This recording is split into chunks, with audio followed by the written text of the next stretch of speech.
what would it look like if failure were not an option? Think about that for a minute. What if anything that you set your mind to do, that there was no failure in that? What would that look like? How would that respond? To give you an example of this,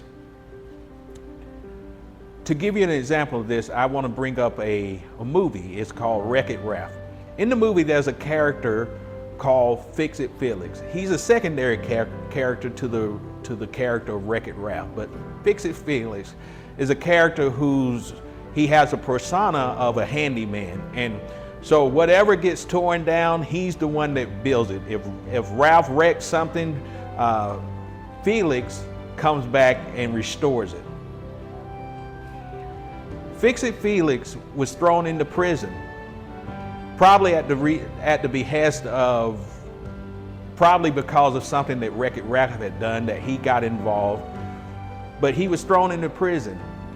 And while there, he's sulking and he's kind of upset and he's mad. And then he says, aha, I'll take my trusty hammer and I'll break out of this prison. And so he goes over to the window that has these iron bars in it. And so what happens is he takes out his trusty hammer and he hits the bars.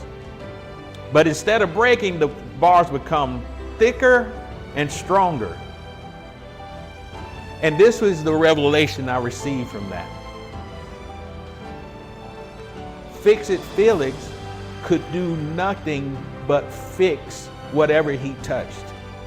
He could only enhance whatever he touched. And what if I told you, because of your very nature of who is in you, who you are in relationship, and we're talking about God here. Your internal makeup is God. Who you are is God. God is you and you are God. It is impossible for you to fail at any task that you set your hand to do. Even if it would be possible for you to try to destroy something, life is brought from that. That is the power that dwells in us. That is the power that is us. How many of you know that if God dwells in you, you become God? Let me repeat that. If God dwells in you, you become God. What does that mean for us all? For me, it gave me a new level of confidence, because this flesh suit is not who I am. I am God. I am one with God. I am with God and He is with me. There's a Bible verse that says, they were questioning Jesus, and Jesus said, and they call this heresy, by the way. Jesus said, if you have seen me, you have seen the Father. They could not take what he was saying to them. They were like, oh my goodness, he's blaspheming God. But he was simply stating a truth of who he was and who he was in relationship to the Father.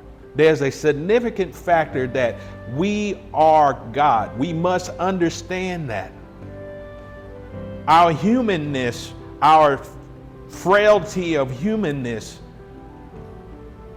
makes us think that we cannot succeed. There's also another scripture that says, to man, this would be impossible, but to God, all things are possible. Think about that for a minute. You have God dwelling in you. You set about to do something that man has called impossible, but the God in you does not accept the impossibility that man places on it.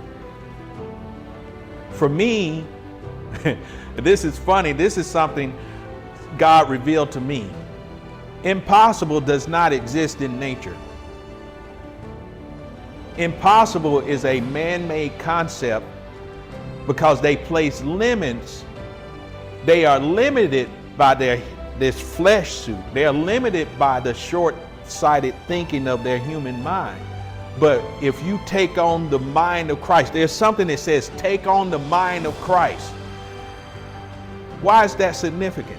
The mind of Christ has no belief, or it does not exist in his vocabulary, the term impossible.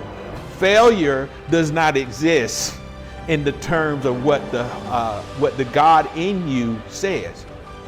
Failure only happens as a result of what humans, has placed upon themselves. But the God in us is what allows us to overcome any situation. So here's the question again. If failure were not an option, what would you do? And to go back to the question of the money, he said, if money were not an issue, what would you do? But guess what? In my relationship, in my Godhood with God, in my fellowship with God, of my oneness being with God, guess what? Money is not an issue. Think about that for a minute. Money is not an issue. Many people don't succeed at what it is they choose to do because they think, I don't have enough money. And so they never walk into that. Or they might say, I'm not smart enough. Or they might say, I'm not strong enough. I'm not tall enough. I don't look good enough. I don't do all of these things. But guess what? None of those situations matter. When you are linked with the mind of Christ, then failure is not an option. Whatever you set your hands to do, that will come to pass. I'm Boris Connally, and this is Project Take Back the Land.